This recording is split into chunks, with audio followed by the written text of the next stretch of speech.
गावात पुन्हा एकदा आपल्या सर्वांचं स्वागत करतो. धन्यवाद देतो प्रभू आजच्या दिवसाबद्दल.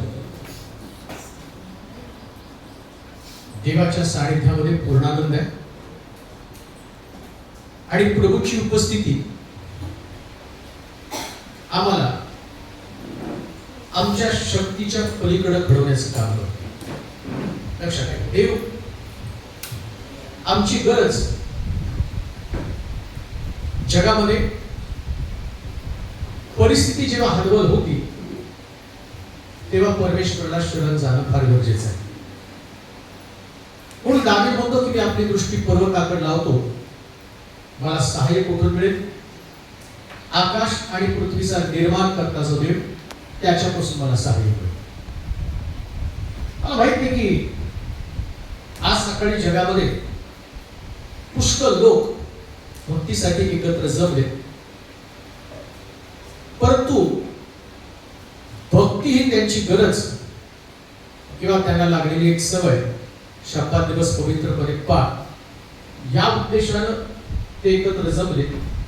किंवा रक्तस्रावी स्त्री जसं म्हणते की मी जाते आणि त्याच्या वस्त्राच्या कोंड्याला स्पर्श करते, त्यास प्रभू ख्रिस्त म्हणतो माझ्यामधलं सामर्थ्य कोणामध्ये तरी बाहेर पडलं आणि त्या सामर्थ्याने कोणाला तरी स्पर्श केला.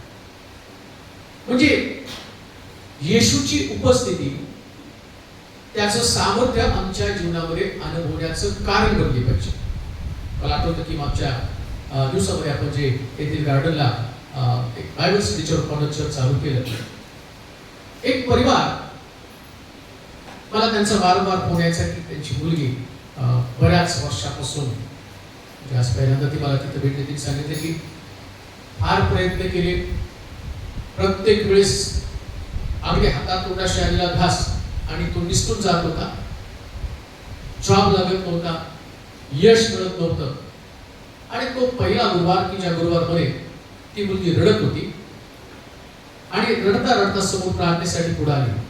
त्यांनी माझी सगळी स्टोरी तुम्हाला माहिती की देवाला आतापर्यंत मी फार प्रयत्न केला, खूप प्रार्थना केल्या, परंतु मला जॉब लागला नाही. तर आज मोठ्या आशेनं आले, वाटलं की प्रभू आज माझी भेट गेली. आणि त्या दिवशी ती रडली आणि घरी गेली आणि दुसऱ्या गुरुवारी ती परत आली. मी का तुम्हाला सांगतो माहिती का, जेव्हा आम्ही एकत्र येतो ना त्या अंतःकरणामध्ये प्रभूला स्पर्श करून जाणारी भावना असली पाहिजे. त्यांना परमेश्वराच्या मंदिरात रडली आणि स्पर्श करून गेली आणि येताना पुन्हा जेव्हा ती मंदिरात आली तर ती रिक्त आली नाही, तर तिचं रूपांतर झालं. बायबल सांगतं वांसपरातनं भरलेल्या मातीकडे तिचं रूपांतर झालं. आणि त्या मुलीचंही तसं झालं. दुसऱ्या गुरुवारी ते आले आणि आल्यानंतर मला प्रार्थना संपल्यावर ते भेटायचं. असं एवढे वर्ष प्रयत्न केला आणि मागच्या गुरुवारी तुम्ही मला रडताना पाहिलं, एक लोक आले जे एवढ्या वर्षामध्ये साध्य झालं नाही. परंतु जेव्हा मी इथून गेले आणि गेल्यानंतर एवढ्या वर्षानंतर पहिल्यांदा 4 कंपन्यांचं सिलेक्शन माझं झालं. आता मला मोठा प्रश्न पडला की कुठली कंपनी सिलेक्ट करा. ही ताकद जी आहे ना ती प्रभूमध्ये. आरोग्य असेल, आर्थिक प्रश्न असतील, मी म्हणतो ज्याला देव सापडला ना त्याची परिस्थिती बदलती.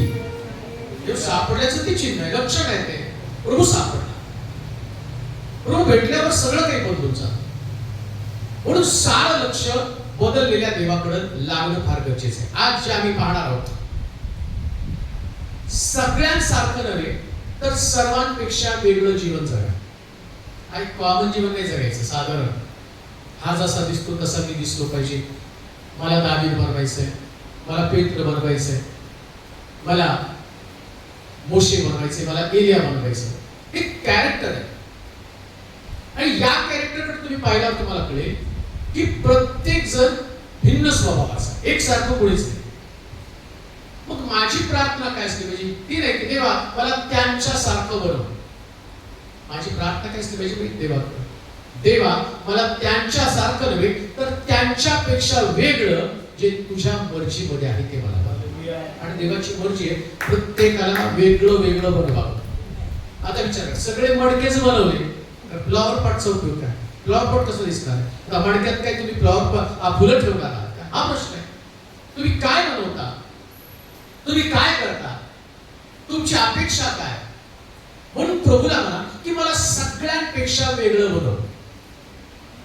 माकडापेक्षा वेगळं बनलं पाहिजे. असं म्हणतात पूर्वी माणूस माकड होता आणि माकडापासून माणूस आला. मग माकडापासून माणूस झाला तर माकड कशाला अस्तित्वात आहे? माकड वेगळं, माणूस वेगळं. म्हणजे आमचं जे कॅरेक्टर आहे ते देवानं बनवलेले कॅरेक्टर्स आणि लक्षात, देव इतका भारी बनवतो ना, इतका भारी बनवतो. आणि जेव्हा देव बनवून लोकांसमोर सादर करतो तेव्हा तुम्ही लोकांसाठी आदर्श जीवन बनलेले असतात. आदर्श बरं का, लोकांनी आम्हाला कॉपी करायचं, आम्ही लोकांना नाही कॉपी करायचं. बरेच लोक एखाद्या हिरोला कॉपी करतात, तसे केस, तसे कपडे. मी म्हणतो असं म्हणा की हिरोनी तुम्हाला कॉपी केलं पाहिजे, हिरोनी तुम्हाला कॉपी केलं, ते जीवन आहे. त्याने आमच्याकडे बघितल्यावर असं म्हटलं पाहिजे, नाही बनायचंय तर याच्यासारखं. आणि म्हणून मला तुम्हाला सांगतो, इतके लोक जगामध्ये आले परंतु कोणी सुद्धा असं म्हटलं नाही की मला त्याच्यासारखं बनव. पण प्रभू येशू ख्रिस्त जेव्हा जगामध्ये आला तेव्हा जग म्हणतं आम्हाला ख्रिस्तासारखं बनव, ख्रिस्तासारखं बनव. पण आज माझा विषय आहे, या जगामध्ये पराक्रम केल्याशिवाय तुम्हाला कोणी ओळख पण देणार नाही. पराक्रम करावा लागतो. उगीच काहीतरी उभं राहिलं, आम्हाला ओळखा आम्हाला ओळखा म्हणलं कोणी ओळखत. वेगळं काहीतरी करावं. आणि वेगळं काहीतरी करण्यासाठी तुम्हाला तुमच्या साच्यातनं बाहेर यावं लागतं. हा सुंदर एक पवित्र शास्त्रामध्ये वचन सांगितलं. कुंभाराच्या हातामध्ये माती होती, पात्र बनवता बनवता पात्र बिघडलं, कुंभारानं तोडलं आणि नवीन पात्र बनवलं. हा तोडण्याचा अनुभव जो आहे ना, कधी कधी देव आम्हाला तोडतो.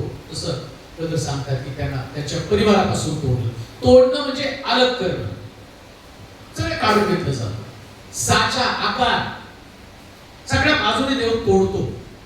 आणि तोडणं ही प्रोसेस संपण्यासाठी नव्हे, नव्या सुरुवातीसाठी असते. हा सुंदर आहे. तोडलं ना मग नवीन सुरुवात.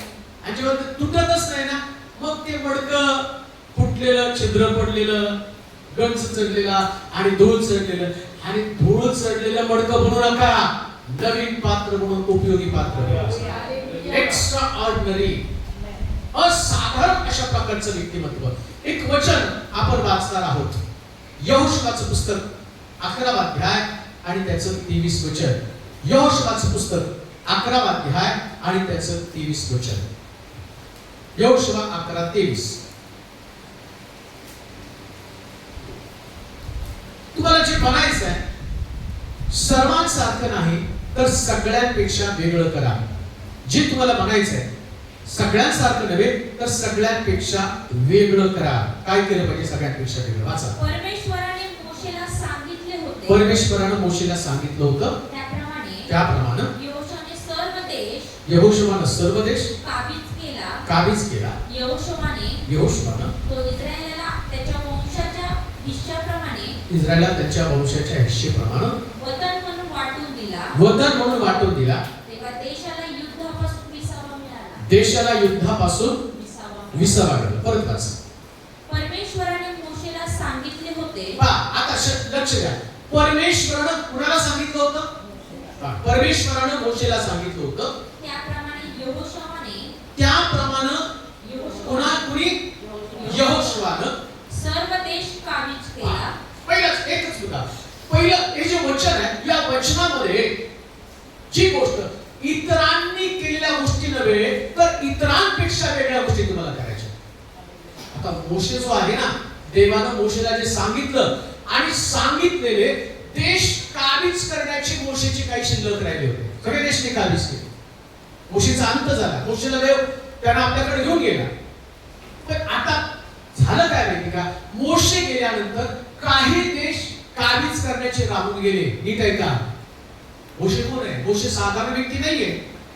मोशेला देवानं निवडलं आणि जेव्हा मोशे फारोकडे गेला, त्या फारोकडे गेल्यावर त्या फारो समोर त्यांनी फार मोठं आव्हान निर्माण केलं. कोणतं आव्हान?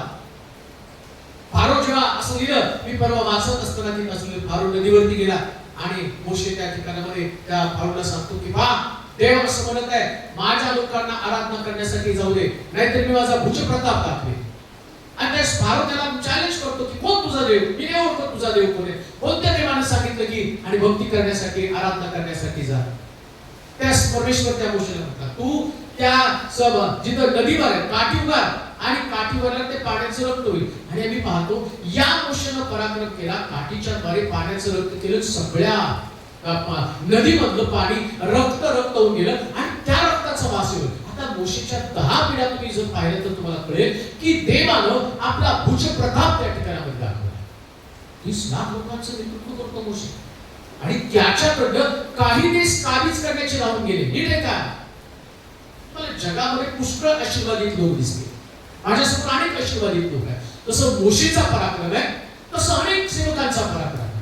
आजची गोष्ट मी तुम्हाला सांगणार आहे. साधारणपेक्षा आणि साधारणपेक्षा सर्वोत्तम आशीर्वाद तुम्हाला मिळवायचे, सर्वोत्तम व्यक्ती बनायचे. ते साधारण आशीर्वाद आहे. लोकांना मिळालेले आशीर्वाद, मोशेकडे मिळालेले आशीर्वाद, हे सगळं साधारण आशीर्वाद आहे. यहोशुआ राहिलेले प्रदेश त्याने जिंकले. पुन्हा मी तुम्हाला सांगतो, या यहोशुआनं असं म्हटलं नाही की मोशेच्या हातून राहिलं का मोशेनं पूर्ण करायचं, माझा काही संबंध आहे त्याच्यामध्ये.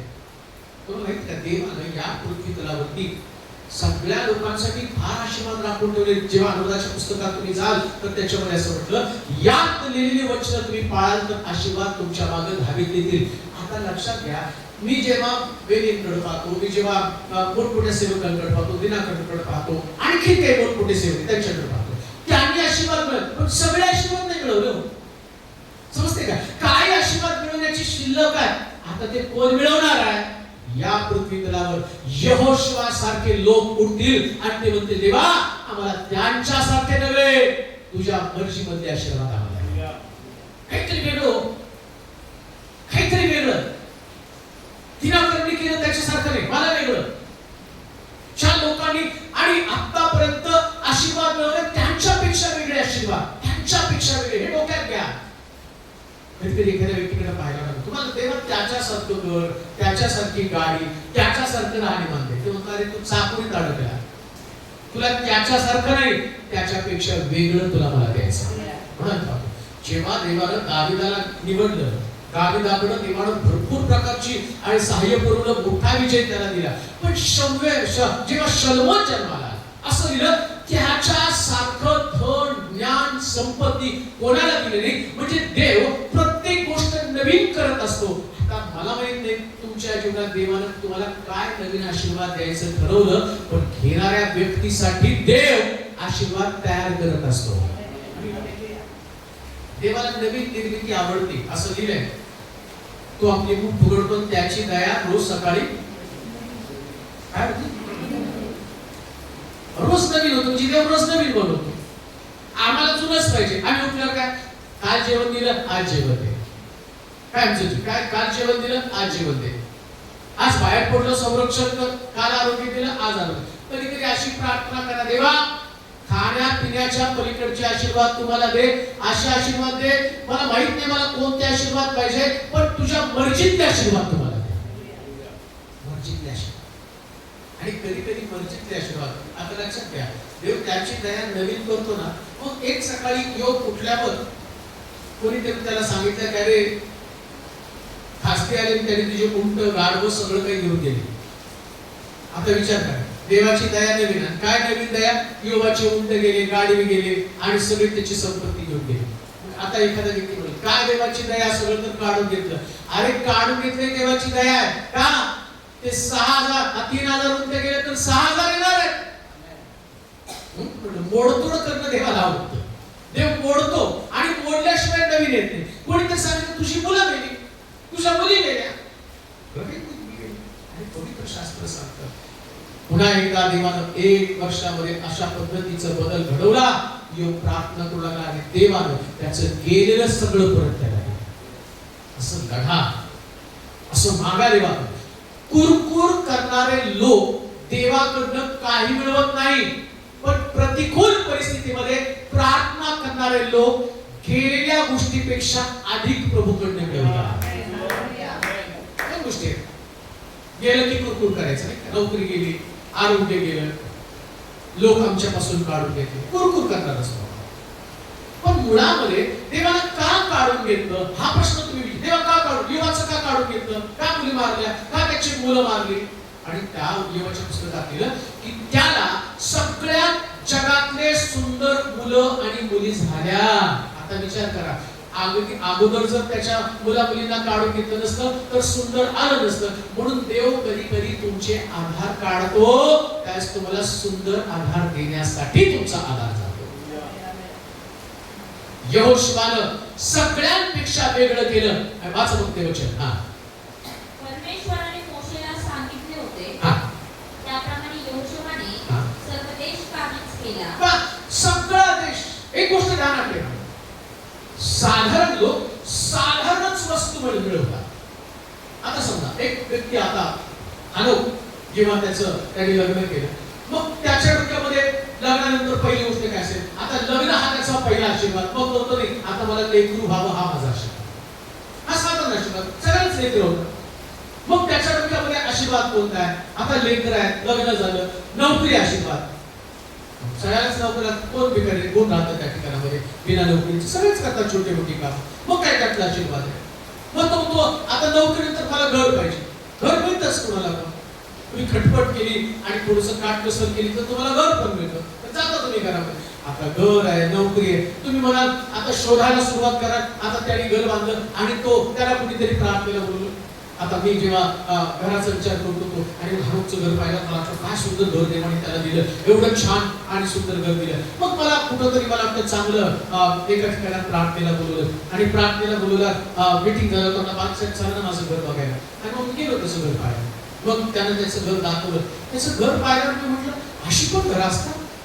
5000 स्क्वेअर फूटचं त्याचं ते घर आणि जेवढं हनुकचा हॉल होता त्याच्यापेक्षा मोठं त्याचं बेडरूम, त्याचं बाथरूम होतं. आणि मग त्याने ते दाखवलं आणि मग त्याचं तो म्हटलं 2 हॉल, एक आमच्या फॅमिलीसाठी आणि गेस्ट आल्यावर. मग गेस्ट आल्यावर माझी फॅमिली कुठं जाणार. मग त्याने म्हटलं हे आणि मग त्याचे वॉर्डरोब आणि मग त्याची भिंत. मग त्याने भिंत दाखवली. म्हटलं या भिंतीला मी इस्त्रायलवरून खास प्रकारचे आणि ते अक्षर मागवले आणि या भिंतीला ते लावणार आहे आणि त्या अक्षर 1 लाख रुपयाची. आणि म्हटलं हे घर एक सोंग आहे. हे सगळं काय त्याच्याकडे बघितलं तर आणि आता मग मी आल्यावर तशी नाही प्रार्थना केली, तेव्हा त्या व्यक्तीचं 5000 स्क्वेअर फूटचा फ्लॅट आहे आणि तेवढं त्याच्यासारखं मला घर दे. मला माझी आशा जागली, देव या व्यक्तीला एवढी प्रार्थना करत नाही तर एवढं देतो. आम्ही तर प्रार्थना करतो देव आम्हाला किती मोठं देईल. म्हणून यहोशुआ जे मोशेला काबीज केलं नाही ते त्यांनी काबीज केलं.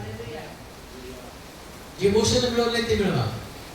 लोकांनी मिळवले आशीर्वाद मिळवू नका. तुम्हाला त्यांच्यापेक्षा वेगळं प्रयत्न करून आशीर्वाद मिळवा, त्यांच्यापेक्षा वेगळे. आणि विश्वास करणाऱ्या लोकांसाठी हे चॅलेंज आहे. कोणतं चॅलेंज आहे माहिती का? त्यांनी पहिल्या टप्प्यातनं दुसऱ्या टप्प्यातनं तिसऱ्या टप्प्यातनं चौथ्या. आता पहा शाळेमध्ये सुद्धा जे वर्ग शिक्षक आहेत ना, त्या हुशार विद्यार्थ्याकडे जास्त लक्ष देतात, मठ्ठाळाकडे देत नाही. तो कसा वाचता त्याला टेंडर देऊन कसं तरी पास केलं जातं. हे जगामध्ये काही विश्वासणारे मठ्ठाळ लोकांसारखे कसं होईल, आमची भाकर दे, ते बोलतो भाकर देतो आणि भाकर खात जर. पण काही लोक एक्स्ट्रा ऑर्डिनरी लोक असतात, ते काय मागतात माहिती का? म्हणून स्तोत्रामध्ये दावीद बोलतो मागा म्हणजे तो तुम्हाला राष्ट्रवंता दाखवते. काही भाकर मागतात, काही राष्ट्र मागतात.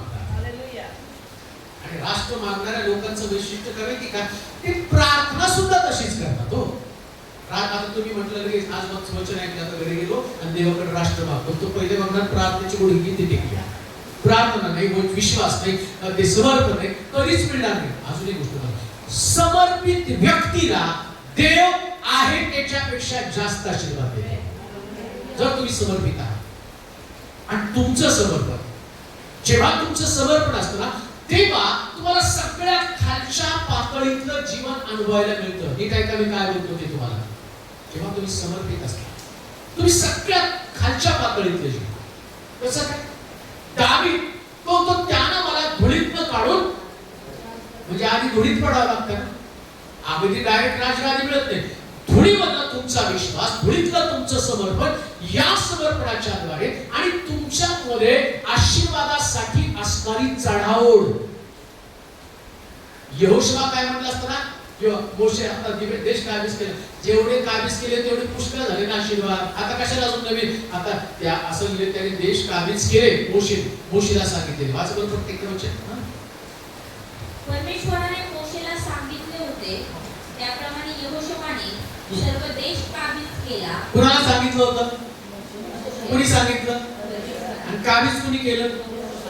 म्हणजे यहोशुआ परमेश्वर मोशेशी काय बोलत आहे याचं लक्ष यहोशुआकडे, म्हणजे यहोशुआ वाट पाहत होता एक दिवशी मोशे जाईल आणि त्याच्या जागी मी येईल तर मी राहिलेलं मोशेचं काम करेल.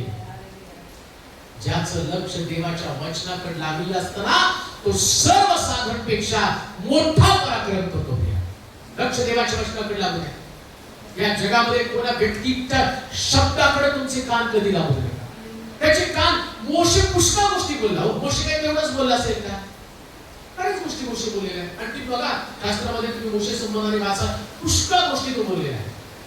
हे ताठ मानेचे लोक आहेत, ते कधी माझ्या विसरात येणार नाही. या मोशेनं बोललेले प्रत्येक शब्द आता कधी जर वियोग आला तर आपण त्याच्याविषयी पाहू कसं मोशे बोलत होतं, कसं त्याच्या अंतकरण. मोशे काय साधन होतं तिथं.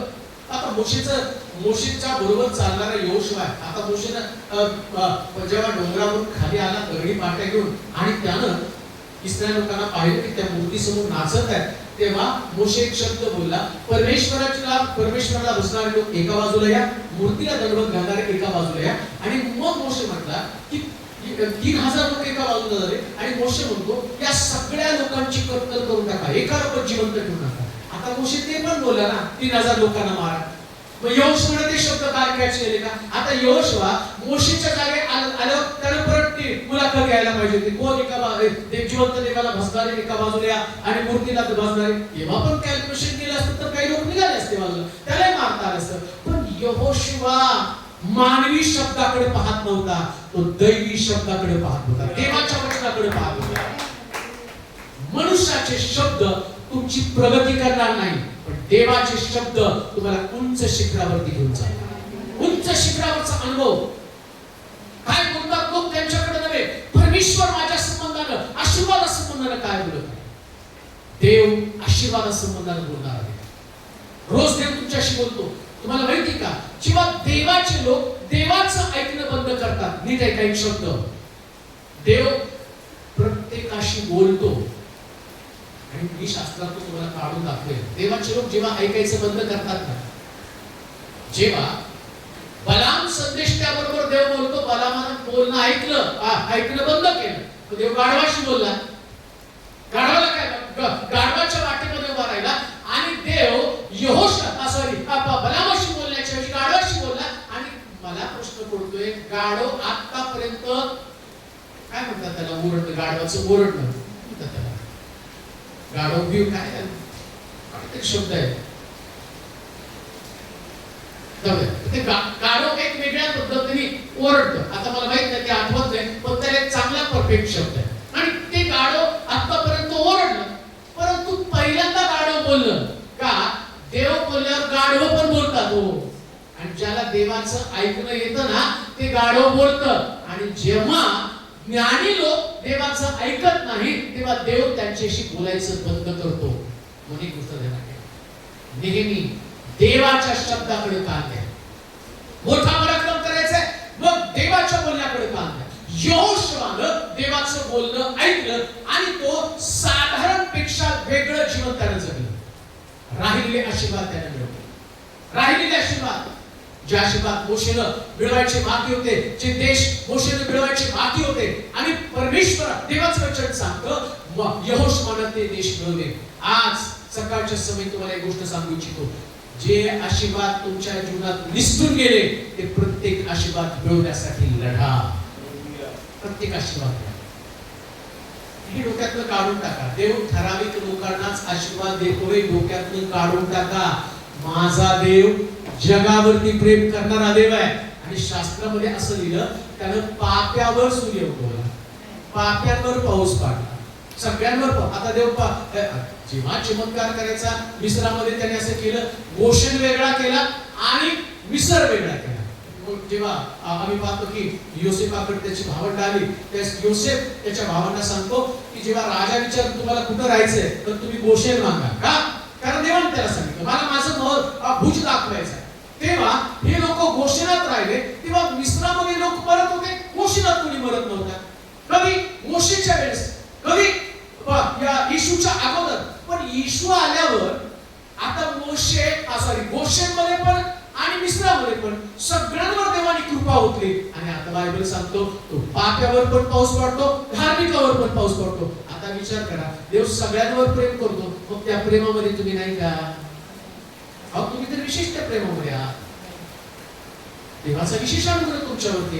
पण एक गोष्ट मात्र निश्चित आहे, परीक्षेच्या काळामध्ये तुम्हाला आशीर्वादासाठी युद्ध करणं गरजेचं आहे. एक युद्ध आहे, युद्ध करावं लागतं, विश्वासाचं युद्ध. राहिलेलं मला कसं मिळेल? योशुआ म्हणतो देश कसा जिंकायचा, युद्ध करून जिंकायचा. एक तुमचं जीवन युद्ध आहे, लक्षात ठेवा. आणि त्या युद्धामध्ये तुम्हाला काय मिळवायचं बाकी आहे याचा विचार करा. आता तुमच्याकडे काय आहे? आता तुमच्याकडे काय आहे? आता तुमच्याकडे लेकर असेल, आता तुमच्याकडे पत्नी असेल, आता तुमच्याकडे पती असेल, आता तुमच्याकडे शिक्षण असेल, नोकरीसाठी लढा. नोकरी तुमच्याकडे, प्रमोशनसाठी लढा. मला मागच्या आठवड्यामध्येच एका बहिणीचा कॉल आला होता, बाळासाहेब शेवटचं वर्ष राहिले, आता एवढे वर्ष मी तिथं शाळेमध्ये काम केलं, आता प्रिन्सिपल होण्याची माझी इच्छा आहे आणि शेवटचं वर्ष आहे.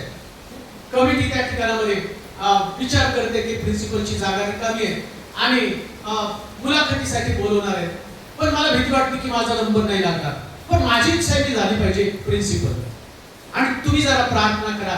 आणि तुमची प्रार्थना मी ऐकलं, स्टेटस पाहते की देव तुमची प्रार्थना ऐकतो आणि मला पण अपेक्षा आहे की तुमच्या प्रार्थनेने मी प्रिन्सिपल बनावं. आता म्हटलं सगळं आलं माझ्यावरती नाही का, एवढे वर्ष यांनी सर्व्हिस केली पण हे प्रिन्सिपल बनलेले, पण आता प्रार्थना यांना प्रिन्सिपल बनवणार हा त्यांचा विश्वास आहे. आणि मग माझं काम सोपं आहे. मला काय तिथे जाऊन प्रिन्सिपलला लाच द्यायची नाही, त्या असणाऱ्या चेअरमनला लाच द्यायची नाही किंवा त्यांना सांगायचं नाही किंवा मला ओळख दाखवायची नाही. माझं काम एकच, घोडे टेकायचे, देवाकडे मागायचं, देवाचं यांचं नातं घालून द्यायचं, प्रभू यांचं काय करायचं तू ठरव, एवढंच माझं काम आहे. आणि मग मी प्रार्थना केली, देवा तिची प्रार्थना आहे या सिस्टरची मागणी की तिला प्रिन्सिपल बनायचंय. बनवलं तर माझ्या हातात नाही, मी त्या असणाऱ्या चेअरमनला त्या कमिटीला पण ओळखत नाही, पण मी तुला ओळखतो आणि तू राजवैभव देणारा देवा, तेवढी प्रार्थना केली, मी सोडून दिली.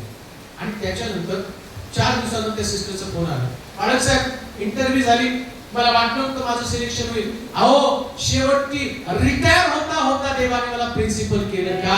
युद्ध आहे, युद्ध आहे, लढायचंय. जे आशीर्वाद तुमच्याकडे नाही ते मागा, मिळणार आहे, देणार आहे. आणि म्हणून देवाला साधारण समजू नका, तुम्ही सगळ्यांपेक्षा वेगळं जीवन जगा. अजून एक उदाहरण पवित्र शास्त्रात वाचू म्हणजे मला समजेल. दुसरे राजे 7 अध्याय 8 आणि 9 वचन. दुसरे राजे 7 अध्याय 8 आणि 9 वचन. छावणीच्या बाहेरील हद्दीशी आल्यावर, छावणीच्या बाहेरच्या हद्दीशी आल्यावर त्या कोड्यांनी एका तंबूत जाऊन, त्या कोड्यांनी एका तंबूत जाऊन तेथे खाणेपिणे केले, खाणेपिणे केले, आणि त्यातून रुपये, सोने व वस्त्र नेऊन लपवून ठेवली. वस्त्र नेऊन लपवून ठेवली. मग परत येऊन ते दुसऱ्या डेऱ्यात गेले, दुसऱ्या डेऱ्यात गेले, आणि त्यातूनही त्यातूनही माल नेऊन त्यांनी लपवून ठेवला. लपवून ठेवला. मग ते आपसात म्हणू लागले, मग आपसात म्हणू लागले, आपण करत आहोत ते बरे नाही. पहा काय सुंदर आहे. साधारण जीवनापेक्षा वेगळं जीवन मी तुम्हाला सांगत आहे. साधारण जीवन काय? परमेश्वरानं यहुदी लोकांची भेट घेतली आणि भेट घेतल्यावरती त्या लोकांना, त्या शत्रूला, ज्याने शत्रूणाभोवती वेढा टाकला, ते पळून गेले. एक गोष्ट जाणार ठेवा, ऐकलं बरं का? तुमचं माइंड आज सकाळी सेट करा आणि तुम्हाला कुठल्या उंचीवरती पोहोचायचं त्या संबंधाने मी तुम्हाला सांगते. मला माहिती की आम्ही जे जगत आहोत जीवन ते फार कष्टाचं, त्रासाचं, अडचणीचं, दुष्काळाचं, कमतरतेचं जीवन. काहीतरी कमतरता आहे आणि कमतरता आहे म्हणूनच तुम्ही देवाकडे आता असा समजा जर असा विचार केला असता, देवाने तुम्हाला बंगला दिला, गाडी दिली, बँकेत पैसे दिले, चांगलं आरोग्य, शुगर नाही, बीपी नाही, काय नाही, सगळं छान दिलं असतं. आज सकाळी तुम्ही पहिले पावसाचं कारण सांगितलं असतं, नाही पाऊस आला कसं काय चर्चला जायचं नाही का? पण काहीतरी देवाने ठेवलंय, शरीरात आजार ठेवला, आर्थिक अडचणी ठेवल्या, काहीतरी तुमच्या बिझनेस मध्ये, व्यापारामध्ये फेल्युअर आहे, घरामध्ये काहीतरी कटकटी. आता त्याचा परिणाम काय? तुम्ही म्हणता की नाही असं मारण्यापेक्षा जसं ते 4 कोडे म्हणतात त्या असणाऱ्या सैनिकांबरोबर जाऊन बोलू. घरी पण उपाशी मारणारा, आजारपणात पण मारणारा, आर्थिक प्रश्नात पण मारणारा, पण त्याच्यापेक्षा घरी मारण्यापेक्षा देवाच्या सानिध्यामध्ये येऊन मरू ना. आणि लक्षात ठेवा, देवाच्या सानिध्यामध्ये कोण मरत नाही, तर देवाच्या सानिध्यामध्ये मनुष्य समृद्धीकडे जात असतो. 4 कोडी काय म्हणतात माहिती का? चला इथं मरण्यापेक्षा तिथं जाऊ लढू. ज्याला लढण्याची ताकद असते ना, देव त्याला बळ देत असतो. आता मी जी गोष्ट तुम्हाला सांगतो, साधारण जीवनापेक्षा वेगळं जीवन. कसलं वेगळं जीवन? हे पळाले लोक 4 कोड्यांच्या पायामध्ये देवाने बळ घातलं. एक गोष्ट ध्यानात ठेवा, विजय मिळवण्यासाठी देव फक्त 4 कोड्यांना त्यांनी वापरलं. आता 4 कोड्यांच्या पायामध्ये ताकद नाही. हात चढलेले आहेत, गावाबाहेर टाकलेले लोक आहेत, त्यांना कोणी जवळ करत नाही. लक्षात ठेवा, अशी एक परिस्थिती असते की ज्या दिवशी जगामध्ये तुम्हाला आपलंसं करणारं कोणी नसतं. मी तुमच्या समोर उभा आहे आणि आमचा जो परिवार आहे, आमचं जे घर आहे, आमचं जे कुटुंब आहे, आमच्या कुटुंबामध्ये म्हणजे जेव्हा मी लहान होतो मला चांगलं आठवतं, शालोकपेक्षा पण आरोड एवढा असेल तेव्हा आमच्या घरातली परिस्थिती सगळ्यात वाईट. कोणते नातेवाईक आमच्या जवळ पण येत नव्हते. आणि मग नातेवाईकांचा एक स्वभाव आहे, असतील शीत तिथं नाचतील भूत. जर तुमच्याकडे असलं तर लोक येणार, तुम्हाला नसल्यावर कोण येणार आहे? आता नसल्यावर तुमच्याकडे आले तर ते म्हणतात नाही यांना काहीतरी द्यावं लागतं, आणि तुमच्याकडे असल्यावर तुमच्यापासून काहीतरी मिळत असतं म्हणून लोक तुमच्याकडे येतात. परंतु जेव्हा तुम्ही सगळे दुर्बल, कमजोर, टाकाऊ, कोणी तुम्हाला आपलेसं करत नसतं, तो समय असतो देव तुमच्याकडे विशेष कृपा करत असतो. असं 4 कोड्यांकडे कृपा, त्या 4 कोड्यांकडे पाहिजे. म्हणून लक्षात घ्या, तुम्ही प्रतिकूल परिस्थितीमध्ये आपला विश्वास, आपला अभिषेक, आपलं प्रार्थनेचं जीवन, आपलं समर्पण, आपली जगण्याची इच्छा, लढण्याची इच्छा कधी सोडायची? प्रतिकूल परिस्थितीमध्ये. आता 4 कोड्यांनी इतकं घाबरलं पाहिजे, त्यांनी म्हणलं पाहिजे बापरे बाहेर मरण आहे, आज पण मरण, चला आपण सुसाईड करू. असे मरणारच आहे ना, आता कोड अंगावरती आलं तर आज उद्या मरणारच आहे, त्यापेक्षा जाऊन लढू आणि मरू. ही तुमची भावना, ही तुमची तळमळ असली पाहिजे. आणि जेव्हा ती तळमळ असती तेव्हा असं लिहिलं. परत वाचते वचन. म्हणून त्यांनी संध्याकाळी उठून पलायन केले. उठून पलायन केलं आणि आपले डेरे घोडे व गाढवे जागच्या जागी टाकून छावणी सोडून ते आपले जीव घेऊन पळाले. छावणीच्या बाहेर काय झालं? त्याने आपले डेरे घोडे व गाढवे जागच्या जागी टाकून छावणी सोडून ते आपले जीव घेऊन पळाले. कोण पळाले? शंभरडी लोक. ज्यांनी वेढा दिला तर शंभरडाला ते लोक पळाले. आणि काय काय टाकून पळाले? डेरे म्हणजे आता तेव्हा डेरे म्हणजे घर. मग ते मिळालं कोणाला? गेले कोण त्याच्याकडे? कोण गेले? बोला की कोण गेले? कोणी. आणि घर सोडून कोण गेलं? त्या शंभरडा भोवती वेढा टाकणारे आरामाचं सैन्य, आरामी लोक आहेत, त्या लोकांनी घर तयार केली. आता एक गोष्ट ध्यानात ठेवा, जेव्हा तुम्ही सर्वसाधारण पेक्षा वेगळं जीवन जगता तेव्हा देव जसं आरामी लोकांचे डेरे कोड्यांना मिळाले, विचार करा तुम्ही सर्वसाधारण लोकांपेक्षा वेगळा विश्वास ठेवाल तर डेरे म्हणजे घर पण तुमच्या मालकीची हो. तुम्ही डेऱ्याचा विचार करता, घराचा विचार करता, पण बायबल सांगतं तुमच्यामध्ये सर्वसाधारण व्यक्तीपेक्षा वेगळं असतं. आता साधारण लोकांमध्ये कोणता विश्वास आहे? आता मी तर प्रीचिंग करतो, मी वचन सांगतो आणि तुम्ही वचन ऐकताना तुम्हाला फार काल पण मीटिंगला गेले होते, काही लोक आले होते, आमचा विश्वास बसत नाही, आम्ही युट्यूबला तुम्हाला बघत होतो, आज प्रत्यक्ष बघायला आम्ही खूप वर्षापासून. आता मला प्रीचिंग करणं एकदम सोपं आहे माझ्याकडे सगळं आहे, माझ्याकडे घालायला कपडे आहेत, चांगले चांगले कपडे आहेत, मला यायला जायला. माझ्याकडे आता समजा येताना मला गाडी पण चालवायला येत नाही आणि टू व्हीलर चालवायची तर माझ्याकडे त्याच्यावर बोलायला पुढे पोलीस घरी माझ्याकडे चालत नाही, लायसन्स पण नाही माझ्याकडे, म्हणजे यायचं म्हटलं तरी मला प्रॉब्लेम. मग माझ्याकडे पैसे आहेत, ते बघा येता कुठं ना कुठं तरी रोज माझी गरज भागवण्यासाठी देवाने एवढे चांगले लोक खावती बोलती केलेले की ते बरोबर मला काय लागतं फोन पे गुगल पे वरून मला पाठवून देतात. मला माहिती कावळे देवाने ठेवलेले आहेत आणि कावळ्यांना पण देव आशीर्वादित करतो, कावळ्यांना पण देव आशीर्वादित करतो. तर माहिती कुठून कसं द्यायचं. पण आता ही झाली साधारण परिस्थिती. पण एक परिस्थिती अशी येते ना, माझ्या खिशामध्ये पैसे असतात ना, मला चांगले कपडे असतात, ती झाली असाधारण परिस्थिती. प्रीचिंग करावं लागतं, मला प्रार्थना करावी लागते, मला विश्वास ठेवावा लागतो. आता मी इथं तुम्हाला प्रीचिंग करतो, मी येताना चांगल्या रिक्षात आलो, पण असं काही पूर्वीपासून मी रिक्षात नाही आलेलो आहे, मी पूर्वीपासून गाडीमध्ये नाही आलो.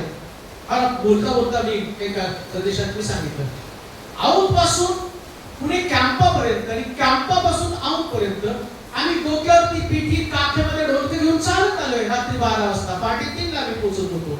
तेव्हा पण आम्ही प्रार्थना केली ना, तेव्हा म्हणलं का प्रभू पा आता खिशामध्ये पैसे, आणि रस्त्यानं गाणे गात एकमेकाला देवाचं वचन सांगलं, शिरीष मी राजवावी ते, आणि रस्त्याने चालत चालत येत होतो. आणि कधी दुःख नाही म्हणलं, आणि म्हटलं नाही प्रभू काय, आणि घरात आल्यावर भांडण चालू असायचं, वडील दारू पिणारे, आतमध्ये गोंधळ असायचा. अहो असाधारण परिस्थिती होती, पण त्या साधारण परिस्थितीमध्ये तो विश्वास, ते समर्पण, देव असाधारण आशीर्वाद देतो, ही गोष्ट ध्यानात ठेवा. ही तुमची आणि लढण्याची ताकद, ही तुमची अवस्था देव बदलतो. म्हणून आत्ताच्या सिच्युएशन मध्ये कोणासारखं तुम्हाला जगावं लागणार. काय म्हणतात कोणी, बायबल सांगतं या ठिकाणामध्ये आरामाच्या असणाऱ्या लोकांनी डेरे सोडून गेले. पुन्हा मी तुम्हाला उत्तेजित करतो, आज सकाळी देवाचं उच्चार ऐकत असताना तुमच्याकडे घर नसेल, परंतु आरामी सैन्य जेव्हा डेरे सोडून जातील तेव्हा तुमच्याकडे तुमचं घर येणार, म्हणजे येणार. पण त्या कोड्यासारखं वाचतो पाहिजे. आणि कोड्याने म्हटलं असतं काय देवा कोड दिलं आणि आम्हाला बाहेर टाकलं, आम्हाला कोणी जवळ करत नाही. अरे जवळ करत नाही, आता तुझी परिस्थिती बघ. आणि मला असं वाटतं जेव्हा त्या शबुर्णातल्या लोकांनी बाहेरून बघितलं असेल, बाहेरून पाहिलं तर काय, या कोड्यांचे डेरे आणि त्या डेऱ्यांमधल्या वस्तू, त्यांच्याकडे गाढव होते, त्याच्याकडे काय काय टाकले, काय काय सोडून गेले आपले डेरे, हा घोडे, काय हो, घोडे. आता त्यांचे घोडे होते आत्ताच्या काळात, त्यांचे घोडे अजून गाढवी, अजून काय हो, गाढवे, फोर व्हीलर टू व्हीलर अजून जागच्या जागी टाकून व छावणी सोडून ते आपला जीव घेऊन पळाले. म्हणजे विथ पार्किंग गाड्या. डेरे म्हणजे घर, बंगले, आणि पार्किंगला काय, घोडे. पार्किंगला म्हणजे लक्षात ठेवा, नुसतं घर नाही देऊ दे का, घराबरोबर पार्किंग मध्ये गाडी पण देणार आहे. म्हणून आम्ही सोलापुरात सगळं सोडून आलो का, आम्हाला माहिती आहे आम्हाला डेरे घोडे मिळतात. असं असतं जीवन. आणि लक्षात ठेवा, हे जीवन आहे त्याला म्हटलं साधारण पासून असाधारण, सर्वसाधारण पेक्षा वेगळं जीवन.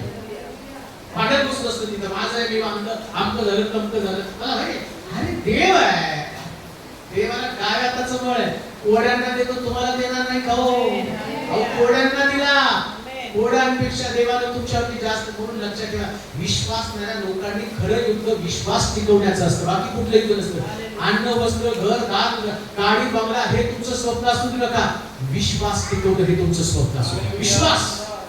विश्वास टिकवा, साधारण पेक्षा वेगळं जीवन, विश्वास तुम्ही टिकवा. मला चॅलेंज स्वीकारायला आणि लढायला खूप आवडतं. सगळं काढून तेव्हा सगळं काढून घे, आणि मी डोक्याला हात पण कधी लावत नाही, सगळं गेलं आता काय करायचं. उलट मी जास्त एन्जॉय करतो, का तर आता मी देवावर, आता देवाला बघावं लागणार, देवाला बघायचं सगळं. माझं काय देवा सगळं तू काढून 20 वर्ष तुझी सेवा केली, आता इथून पुढे तूच मला चालवायचं. माझ्यावर ठीक आहे, माझं लेकरू माझ्यावरती अवलंबून आहे. बापाला कधी पण बरं वाटतं तरी माझं लेकरू मला मागताना, आता तो आयरोप त्याच्या बापाला मी कधी त्याच्या हातामध्ये भलं मोठं चॉकलेट असतं, आणि मग मला बघायचं आमचा बाप चप्पल उशाला घेऊन झोपायचा, चप्पल पण देत नव्हता, आणि याचा बाप एवढं मोठं चॉकलेट त्याच्या हातामध्ये. बापातला फरक आहे हो. त्याच्या बापाला देव माहित होता, माझ्या बापाला माहित नव्हता. आता विचार करा, हा जगातला बाप एवढं देतो, मागितल्यावर तो बाप किती मोठं देणार आहे. त्याच्यावरती अवलंबून राहा. साधारण जीवन नव्हे तर साधारण पेक्षा वेगळा विश्वास, साधारण पेक्षा वेगळी प्रार्थना, साधारण पेक्षा वेगळं समर्पण. जेवढं तुम्ही देवाला बिलकुल राहाल तेवढं प्रभू तुमच्यासाठी करेल. म्हणून लक्षात, देवाला कधी सोडायचं, कधीच नाही सोडायचं.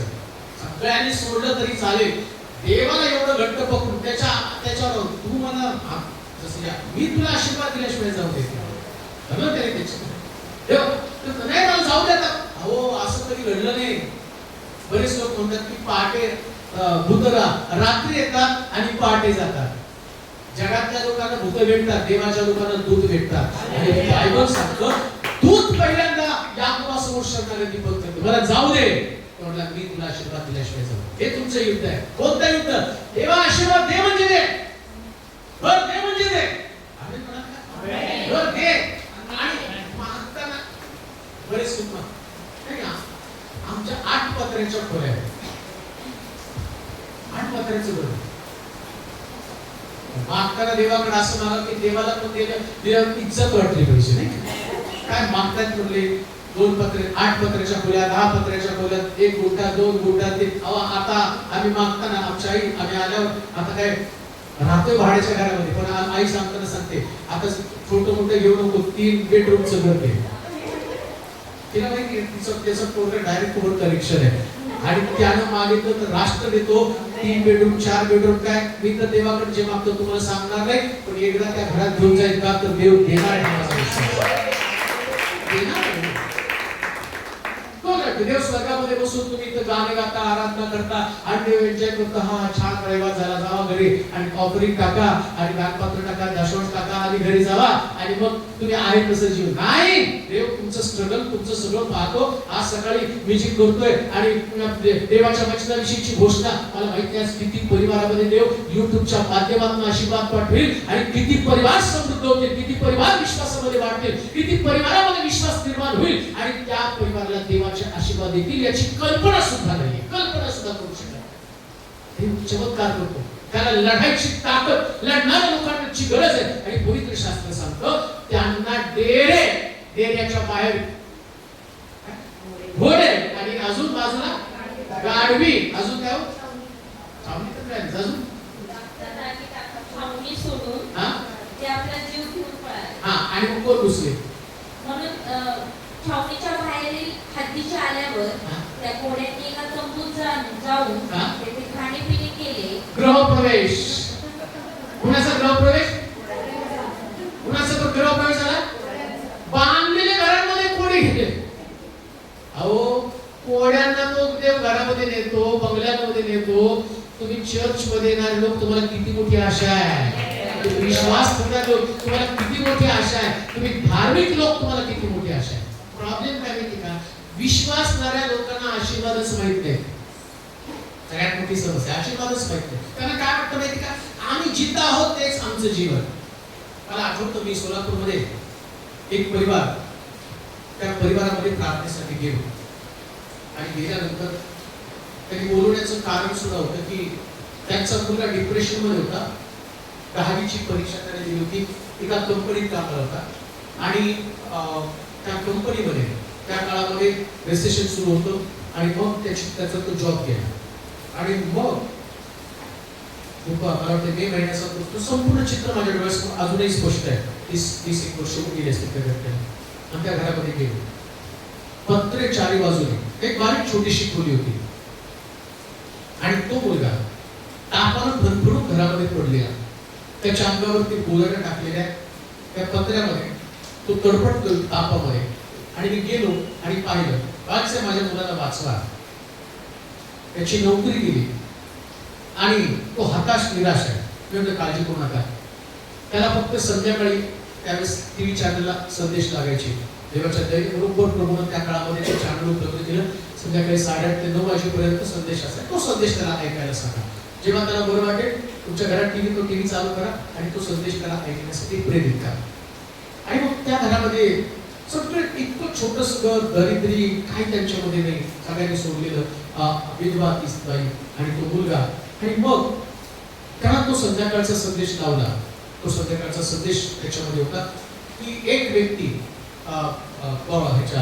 यांनीच्या चर्च मधला एक व्यक्ती एक तंबू मध्ये त्यांची आराधना चालू होती. आणि मग काय झालं माहिती का? यांनीच्या सांगितलं जाऊन रस्त्यावरच्या लोकांना घेऊन या, सुवार्ता सांगा, प्रभूकडे त्यांना घेऊन या. हा तर देव कसा चमत्कार करतोय आपल्या लोकांना दाखवायचं. मग यांनीच्या काही लोक रस्त्यावरती फिरायला लागले तर एक वेडा व्यक्ती त्याच्या तोंडातनं लाळ गळत आहे आणि केस वाढलेले आहेत. त्या व्यक्तीला त्यांनी पकडलं चर्च मध्ये घेऊन. लक्षात ठेवा, देव कधी कुणाच्या जीवनात काय करेल सांगता येत नाही बरं का. म्हणून किती पण कसलाही व्यक्ती असला ना तर त्याच्याकडे जाऊ नका, त्याची अवस्था काय. तुम्ही त्याला पकडून फक्त देवाकडे घेऊन या.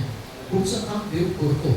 इतकं भारी काम केलं. आणि तो व्यक्ती चर्च मध्ये येऊन बसला आणि बसल्यावरती इकडे यांनी जेव्हा प्रीचिंग चालू आहे त्यानंतर ते पुढे गेलेले प्रार्थना करायला, प्रार्थना करता करता त्या व्यक्तीकडे आले की जो व्यक्ती लाळ गळत आहे आणि सगळं तोड घाणे, केस वाढलेले, अंगावरती मळ आहे आणि यांनीच्या त्याच्याकडे आलं. त्या यांनीच्याला देवाने दाखवलं की हा व्यक्ती फार एक मोठा बिझनेसमॅन होता, परंतु त्याच्या बिझनेस मध्ये एक फेल्युअर आलं आणि त्याच्यामुळे तो वेडा झाला आणि त्या स्थितीमध्ये सगळं त्याने गमावलं. तो तिथं तेव्हा त्यांना प्रगट केलं आणि बरोबर यांनीच्यावर त्याच्या डोक्यावर ती भविष्यवाणी केली की तुझं सगळं गेलं याच्यामुळे तू रडत आहे, रस्त्यावरती फिरत आहे, पण देव आता तुला पुन्हा उभं करतोय.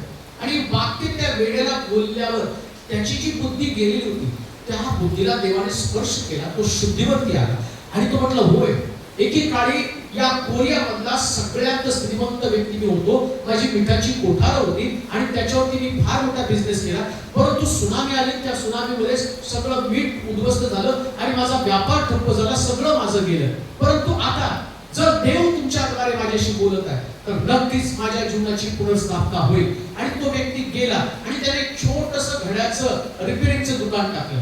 हळूहळू त्याच्यावरती रिपेअरिंगचं दुकान करत करत त्यानं स्वतःचा घड्याचा कारखाना टाकला आणि जगातला सगळ्यात भारी कारखाना त्या व्यक्तीचा तो बनला, जो व्यक्ती आणि सगळा संपला होता आणि प्रभूने त्याला उभं केलं. ही टेस्टमनी त्या मुलाने ऐकली, आत्महत्येचे विचार निघून गेले आणि त्याने उठला आणि त्याने काय केलं तर त्याने एक छोटंसं एक बिझनेस चालू केला आणि त्या बिझनेस मध्ये रोज 50 रुपये त्याला इन्कम येऊ लागलं. आता बघता बघता तो दिवसाला 2000-3000 कमवायला लागला. सांगण्याचं तात्पर्य जेव्हा तुम्ही लढता तेव्हा देव तुम्हाला शक्ती पुरवत असतो. कोणाच्या जीवनात कसं देव कार्य करेल सांगताय? हा तुमचा विश्वास आहे, तुमचं लढणं, ही तुमची प्रगती देव करतो, पण त्याच विश्वासानं तुम्हाला प्रभूमध्ये चालावं लागतं. तेव्हा हा नाही प्रश्न करायचा तेव्हा माझी परिस्थिती बदल, फक्त प्रभूकडे प्रार्थना, माझा विश्वास बदल. विश्वास बदल बरं का, विश्वास बदलला परिस्थिती बदलते. विश्वास तुमचा तोच आहे, परिस्थिती कशी बदलणार? तुमच्या विश्वासाला नवीन. आणि म्हणून तिथं असं म्हटलं की त्याला काय मिळालं? घर मिळालं, डेअरी मिळाली. पुढे वाचा. स्वामीच्या बाहेरले हातीशी आल्यावर त्या कोड्यांनी का तंबूत जाऊन ते खाणेपिणे केले. खाणेपिणे केले आणि त्यातून रुपये, सोने व वस्त्रे नेऊन लपून ठेवले. मग परत येऊन ते दुसऱ्या डेऱ्यात गेले आणि त्यातूनही माल नेऊन त्यांनी लपून ठेवला.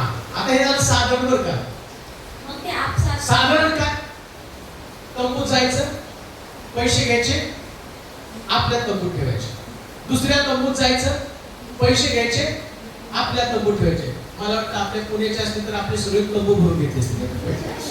पहिले आपले तंबू, मग बाकीच्या लोकांचं त्यांना मिळू अथवा न मिळू, पण आपले तंबू पहिले भरून घ्यायचे. साधारण पेक्षा वेगळं काय त्यांनी केलं माहिती का?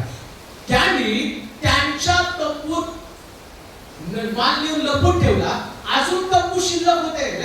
लक्षात घ्या, देवाकडे मर्यादित आशीर्वाद नाही, तुमच्यासाठी आहे आणि तुमच्या लोकांसाठी सुद्धा देवाकडे आशीर्वाद आहे. तुमच्याकडचेच आशीर्वाद नाही, तुमच्यासाठीच आशीर्वाद नाही. मी म्हणतो इथे जमले एक व्यक्तीनं जसं या 4 कोडे म्हटले, अरे हे बरं नाही, आपलेच तंबू भरले, हे बरं नाही. मग काय केलं होते? ते आपसात म्हणून लागले, आपण करत आहोत ते बरे नाही, करत आहोत ते बरं नाही. आज शुभवार्ता कळवण्याचा दिवस आहे, शुभवार्ता कळवण्याचा दिवस आहे. आणि आपण गप्प बसलो आहोत, गप्प बसलो आहोत. सकाळ होईपर्यंत आपण थांबलो तर आपल्याला शासन होईल. तर चला आपण राजवाड्यात जाऊन हे कळवू. आता काय म्हणलं माहिती का? विचार करा, साधारण व्यक्ती असतं तर त्याने काय केलं असतं? पहिले म्हणलं असतं आपण 4-5 तंबू आधी आपण मिळवू आणि 4-5 तंबू तुम्हाला कोंबू, आणि मग ते कोंबत बसले असते. आणि अजून एक विचार साधारण व्यक्तीमध्ये आला, त्यांना काय सांगायचंय? त्यांनी तर आपल्याला गावाबाहेर काढलं. आता साधारण विचार काय त्या गावात आहे, काय त्यांना सांगायचं? त्या गावात चांगलं आपण राहत होतो, आपलं घरदार होतो आणि यांनी आपल्याला कोण झालं म्हणून हाकलून दिलं. ते नाही, हे गप्प बसण्याचे दिवस नाही. आशीर्वाद घेऊन गप्प बसू नका. जेव्हा आशीर्वाद घेऊन तुम्ही लोकांना जाऊन सांगता, ते साधारण नव्हे तर असाधारण प्रकारचं जीवन असते. कधीच आशीर्वाद नुसते तुमच्या तंबूत ठेवू नका. बऱ्याच लोकांकडे एवढा पैसा आहे, त्यांनी त्यांच्या तंबूत लपून ठेवले, बँकेत भरून ठेवले. आणि आणि त्यांना तुम्ही कधी सुवार्तेला मदत केली नाही, शुभवर्तनाला मदत केली नाही, कधी देवाच्या राज्यासाठी मदत केली. मला काही लोकांचं मदत वाटतं, मला काही लोकांचे दशांश येतात, तर ते लाडक्या बहिणीचे असतात. 2000 मध्ये 200 रुपये लाडक्या बहिणी, आणि काही लोकांकडे हजारो पडून आहेत, परंतु त्यांना देवाच्या राज्यासाठी ते साधारण जीवन, आपला परिवार, माझं कुटुंब, माझी लेकरं, माझं सगळं नाही. ते देवाच्या वचनामध्ये सांगितलं. ज्या पद्धतीने या 4 कोड्यानं जाऊन तिकडे शुभवर्तमान सांगितलं. ही शुभवर्तमान, कोणतं शुभवर्तमान आहे? ऐका, शुभवर्तमान बोलत आहे, तुमची समृद्धी आहे, तुमचं शुभवर्तमान आहे. प्रभूने मला समृद्ध केलं, देव तुम्हाला सुद्धा समृद्ध करणार आहे. तर तुमची एखाद्या व्यक्ती समृद्ध असल्याचे चिन्ह काय? तो व्यक्ती त्याची समृद्धी वाटतो. तुम्हाला देवानं काय आशीर्वाद वाटा. अनेक लोकांना तुम्हाला वाटता आली पाहिजे, ते वाटणारे लोक. म्हणून तिथं असं म्हटलं, 12 टोपल्या तेव्हा उरल्या जेव्हा 5 भाकरी वाटल्या. जर भाकरी वाटल्या नसत्या तर 12 टोपल्या आल्या नसत्या. वाटणारे लोक असले पाहिजे. जसं 4 कोड्यांनी वाटलं, हे तुमचं जीवन वाटणारं जीवन असू द्या, वाटणारं जीवन असू द्या. या साधारण जीवनापेक्षा वेगळं जीवन. म्हणून देव असे लोक शोधत आहेत. कोणते लोक? जे लोक साधारण पेक्षा वेगळं जीवन जगणारे लोक आहेत. आणि प्रभूने त्यांना आशीर्वादित केले आहे. पुढे वाचा. राजवाड्यात जाऊन हे कळू, त्यांनी जाऊन नगराच्या बेस्तारांना हाक मारून सांगितले, आम्ही आरामी लोकांच्या छावणीकडे गेलो होतो. तो पहा तेथे एकही मनुष्य नाही, माणसाचा शब्दही नाही. शब्द पण नाही. हा सुंदर आहे का? एकही मनुष्य नाही आणि माणसाचा शब्दही नाही. बोला, एकही मनुष्य नाही, माणसाचा शब्दही नाही. तुम्हाला समजणार नाही, तुम्ही समजावून सांगा. आता तिथं गेल्यावर शत्रूचे शब्द होते. कोणते शब्द? बाहेर आला तर तुला बघतो. आता जे आरामाचं सैन्य ते काय शब्द बोलत होते? बाहेर आला की एक दिवस बघणारे लोक तुम्हाला सोडून पळून जातील. कधी सावकारी होतो ना, देणं ते नाही तर तुझं तगडं मोडतो. मला आठवते, मुलगी सारखी मला मेसेज करायची, आहे माझ्या व्हॉट्सअपवर असं तिची मेसेज. अक्षरशः त्या सावकाराचे पैसे घ्यायचे, त्यानं खूप व्याज लावलंय. 2 लाख रुपये आमच्याकडे आहेत आणि तो 3.5 लाख रुपये मागत आहे. आणि तो म्हटलं दिला नाही तर तुमचं काही खरं नाही. मग त्यांना सगळ्यात सोपं आहे, पोलीस करत नाही पण पाळत होतो. टेलरी पाळतात. पोलिसाला सांगितलं तर पोलीस पैसे मागते, टेलरी पाळताना सांगितलं तर पैसे मागत नाही, नुसती प्रार्थना करतात आणि देव घडवतो. आणि त्यांनी त्याच विश्वासात नाही, त्यांनी त्याचं तोंड बंद करावं. 2 लाख रुपये बघा आमच्याकडे, तेवढ्यात त्यांनी ऍडजस्ट करावं. आता सावकार तो कशाला सोडते पैसे एवढे? 1.5 लाख कोणाला व्याज सोडेल का? आणि मग त्यांनी ते मला पाठवलं. आणि मला कधी कधी टेन्शन यायचं की मी सावकार पाहिले ते वाढवत राहतात, कधी कमी करत नाही. पण त्या दिवशी मला काय माहिती, मी तशी प्रार्थना केली, तेव्हा या सावकाराच्या मनात काम कर आणि या 2 लाखात त्यांची सेटलमेंट होऊन जाते. हा एक चमत्कार लक्षात असू दे, लोकांच्या वाचतील आणि लोक विश्वास ठेवतील की देव काम करतो. आणि तशी प्रार्थना केली. आणि मग ती फळसे प्रार्थना केली का? केली, जा म्हणलं आता सावकार. आणि मग गेले त्या सावकाराला सांगितलं, हे बाबा आमच्याकडे काही जास्त पैसे नाहीत आणि याच्यानंतर आम्हाला पैसे मिळणार नाही, ते 2 लाख रुपये घे आणि व्याज आम्हाला माफ कर. आणि सावकार एका क्षणात त्याने ते व्याज माफ केलं आणि सेटलमेंट झालं. एक गोष्ट ध्यानात ठेवा, परमेश्वर सगळं काही करू शकतो. देव सगळं काही करतो, कोणती गोष्ट त्याच्यासाठी कठीण नाही. आणि म्हणून शुभवर्तमान सांगणं ही तुमची गरज. एकच वचन अजून वाचू आणि मग आपण संपूया. 2 राजे 20 अध्याय 18 वचन. 2 राजे 20 अध्याय 18 ते 25 वचन.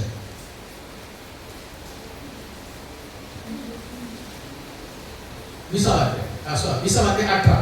तुझ्यापासून होणारे तुझ्या पोटचे पुत्र यांना ते नेतील व बाबेलच्या राजवाड्यात. 2 राजे 20 अध्याय. तुझ्यापासून होणारे तुझ्या पोटचे पुत्र यांना ते नेतील व बाबेलच्या राजवाड्यात ते खोजे होऊन राहतील. तेव्हा हिजकिया यशाला म्हणाला, आपण सांगितलेले परमेश्वराचे वचन यथायोग्य आहे. तो आणखी म्हणाला, माझ्या कारकिर्दीत तरी शांतता व स्थिरता राहणार नाही. हिजकियाची बाकीची कृत्ये, त्याचा सर्व पराक्रम, त्याने तडे व नळ बांधून नगरात पाणी आणले. या सर्वांचे वर्णन यहूदाच्या राजाच्या बकरीत केले आहे नाही काय? हिजकिया आपल्या पितरांजवळ जाऊन निजला व त्याच्या जागी त्याचा पुत्र मनशी राजा झाला. आता अजून एक वचन वाच. दुसरे राजे 6 अध्याय 14 ते 17 वचन. तेव्हा त्याने घोडेवरत बरोबर घेऊन तेथे मोठे सैन्य पाठवले. त्यांनी रातोरात जाऊन नगर वेढले. सकाळी देवाच्या माणसाचा सेवक उठून बाहेर आला. तेव्हा सैन्याने घोडे रथ यांसह नगराला वेढा दिला.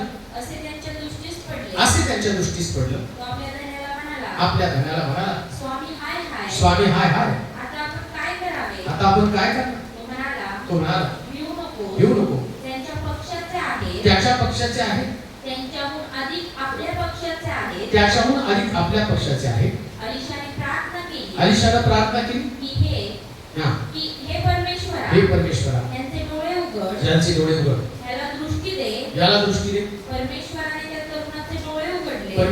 तरुणाचे डोळे उघडले. तो पहा अलिशाच्या सभोवतालचा डोंगर अग्नीचे घोडे व रथ यांनी व्यापून केला आहे असे त्याला दिसले. आता साधारण आणि त्याच्यापेक्षा असाधारण व्यक्तिमत्व काय मी सांगते तुम्हाला साधारण विचार करायचा नाही, साधारण गोष्टी पाहायच्या नाही, साधारण तुम्हाला जीवन जगायचं नाही. तुमचं जीवन त्याच्यापेक्षा वेगळं पाहिजे. आता बघा इथं काय घडलं माहिती का? घटना अगदी डोळ्याला दिसणारी घटना आहे आणि ती तुमच्या जीवनात पण तुमच्या डोळ्याला दिसणारी घटना असते. विश्वास तुमचा काय? तुमच्या अवतीभोवतीची परिस्थिती तशीच आहे. कोणती परिस्थिती? आरामाच्या राजाचं सैन्य, या सैन्यानं आरामाचा राजा रथ आणि घोडे घेऊन त्या अलिशाला पकडण्यासाठी आलेला आहे. आणि रथ आणि घोडे डोळ्याला दिसतात, हे काय का? तुम्हाला पण तुमच्या डोळ्याला काहीतरी दिसणार आहे. तुमचं आजारपण, तुमची आर्थिक परिस्थिती, तुमच्या डोक्यावरचं कर्ज, तुमच्या घरातलं वातावरण, बिघडलेली मुलं, बिघडलेला नवरा, बिघडलेली बायको, सगळं तुमच्या डोळ्याला दिसतं. आणि दिसल्यानंतर अशाच प्रकारच्या अविश्वासाच्या गोष्टी बोलणारे लोक पण तुमच्याकडे येणार. आता इकडं ज्या गेजीनं बातमी आली ती बातमी त्याच्या डोळ्याला दिसतं तेच ते बोललेलं आहे. तुम्हाला पण तुमच्या घरात पण वातावरण तसंच आहे. तुम्ही घरातली चर्चा तसंच करता. हे संपलं, एखादी वस्तू संपली, आर्थिक स्रोत संपला, घरामध्ये असणारे पदार्थ तुमचे संपले आणि तुम्ही संपणाऱ्या चर्चा करता. तसं मी पाहतो. ज्यावेळेस एलियाच्या घरामध्ये एलियाला सारपत्या ठिकाणाच्या विधवेच्या घरामध्ये पाहिलं, विधवा म्हणती माझ्या घरामध्ये फक्त कोरभर भाकरी इतकं पीठ आहे. दिसणारी गोष्ट बोलली. हे साधारण झालं. अलिशाला ज्या ठिकाणामध्ये गेजीने सांगितलं सगळं साधारण आहे. सैन्य, रथ आहे, घोडे आहे. आता असाधारण गोष्ट कोणती? हे देवा याचे डोळे उघड. आणि याच्या डोळ्याला शत्रूचं सैन्य दिसण्याच्या ऐवजी देव मदत करणारा स्रोत पाठवतो ही दृष्टीला पडू दे. म्हणजे नेमकं काय? तुम्हाला कधी कधी अशा अडचणीमध्ये तुम्ही अडकता की तुम्हाला कळतं आता इथं आपली मदत होणं अशक्य आहे. त्यास एकच प्रार्थना करायची, देवा आमचे डोळे उघड आणि आम्हाला मार्ग दाखव. आणि गोष्ट झाली, देव या जगामध्ये कोणाही व्यक्तीला मार्ग दाखवत नाही किंवा मदत करत नाही असं कधीच होत नाही. कोणा व्यक्तीला त्याचा विश्वास आहे, जो प्रार्थनामय जीवन जगतो त्याला देव मदत करतोच. 100% मदत करतो. असं होत नाही की तुम्ही बिना मदतीच्या या पृथ्वी तलावरती राहता. मला आठवतं सोलापूरमध्ये एक मुलगा माझ्या बरोबर सेवा करत असताना मी नेहमी ते साक्षी सांगतो, कदाचित तुम्ही पण ऐकले असेल. माझ्या बरोबर सेवा तो करायचा, पण त्याचं चांगलं एमकॉम शिक्षण त्याने केलं होतं. शिक्षण करत त्याला वाटत होतं की मला पोलीस भरतीमध्ये सिलेक्शन व्हावं. आणि मग फिटनेस वगैरे सगळा दिला, परीक्षा पास झाला आणि नेमकं भरतीच्या वेळेस त्यावेळेस सगळा कापला झाला आणि पैसे देऊन लोकांचं सिलेक्शन झालं. आणि तो आला म्हटलं की माझं सिलेक्शन झालं पण पास तर मला वाईट वाटत नाही, चला पार्टी देऊ म्हटला. आणि सिलेक्शन झाल्यानंतर त्यांनी मला पार्टीला हॉटेलमध्ये गेलं आणि खायला घातलं. पण तुम्हाला माहिती आहे की नाही ते नाही, माझ्याकडे सेवा आहे आणि प्रभू मला ती सेवा माझ्याकडनं करून दे. आणि मग आम्ही गेलो, आरती वगैरे केली आणि घरी आलो. आणि काय झालं, कमिशनर चेंज झाला, दुसरा कमिशनर आला, अहमद जावेद नावाचा कमिशनर, शेकडो कमिशनर, आणि तो सोलापूरला आला. आणि तो आला त्यांनी पहिल्यांदा म्हटलं की ते सगळे पोलीस भरतीवाले सगळे कॅन्डिडेट्स माझ्याकडे घेऊन, आणि मग ते लिस्ट त्यांच्याकडे आणले. त्याला माहिती होतं की भरती झाली तो फार प्रामाणिक होऊ शकतो. आणि त्यानं ती लिस्ट मागवली. आणि मग रात्री 12 वाजता काय देवाला आता मदत देव फक्त तुम्हाला प्रार्थना करणं गरजेचं, तुम्हाला साधारण दृष्टिकोनातनं वेगळा दृष्टिकोन ठेवा. त्याला काय केलं, ते लिस्ट काढली, वर खाली बघायचं, 10 वेळा वर यायचं. आणि बरोबर जो मुलगा चर्चमध्ये सेवा करत होता आणि ज्याने मला पार्टी दिली त्याच्या नावावर बोट ठेवला, ह्या व्यक्तीला ताबडतोब बोलवलं. आणि 12 वाजता पोलीस त्याच्या घरामध्ये. तो घाबरला, मला पोलीस कशाला? अरे तुझं सिलेक्शन झालं. साधारणपेक्षा असाधारण व्यक्तिमत्व झालं. दिसतं ते कधी चर्चा करू नका. आता आमच्याकडे पैसे नाही, आता आम्हाला खाण्यासाठी काही नाही. एक सकाळ पंडित रमाबाईकडे घरची कारभार आली. म्हटले, ताई आज कोठारामध्ये धान्य नाही, मुलींना देण्यासाठी खाण्यासाठी काही नाही, सगळं काही रिकाम आहे. आता रिकाम आहे म्हणलं, पंडित रमाबाईंनी डोक्याला हात लावला पाहिजे. आता काय एवढे 250-300 मुली, या मुलींना खायला काय मी देणार आहे? ते म्हणले, कसं काय करायचं ताई, आज काहीच नाही, तांदूळ नाही, गहू नाही, साखर नाही, तेल काय नाही, सगळं संपलेलं आहे. ते म्हणजे काय करू नका, सगळी लेकरं बरोबर 12 वाजता जेवायला बसवा. आणि त्यांनी सगळ्या लेकरांना 12 वाजले जेवायला बसवलंय. आणि कोणीतरी आता बाई 12 वाजले लेकरांना बसवलंय, पकवलं काहीच नाही, आतमध्ये काहीच नाहीये.